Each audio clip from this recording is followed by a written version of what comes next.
ரொம்ப நன்றி. இன்னைக்குள்ளதான் நேற்று உள்ளதா? உட்காருங்க, வாங்க பக்கத்துல உட்காருங்க. என்ன போட்டிருக்காங்க? அதிக விலைக்கு பெட்ரோல் வாங்கிய மர்ம நபருக்கு பத்மபூஷன் விருது அளித்து வாகனத்தை பறிமுதல் செய்த காவல்துறையினர்.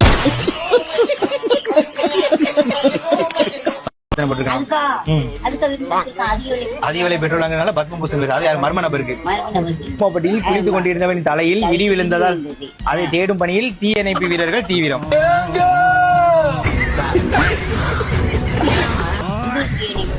எந்த ஊருன்னு தெரியல, தீயணைப்பு வீரர்கள் போட்டிருக்காங்க. சென்னை வலசரவாகத்தில் தங்கம் வாங்க சென்ற பெண் சட்டசபையில் நாளை பேரவைத் தலைவராக பொறுப்பேற்ற உள்ளார். எதுக்கு? தங்க வாங்க சென்ற பெண் சட்டசபையில் நாளை பேரவைத் தலைவராக பொறுப்பேற்க உள்ளார். அந்த கடைக்கு என்னையும் கூட்டிட்டு போங்க. கூட்டு போய் என்னச்சிய? எனக்கும் ஒரு தலைவர் பதவி கிடைக்குங்களா?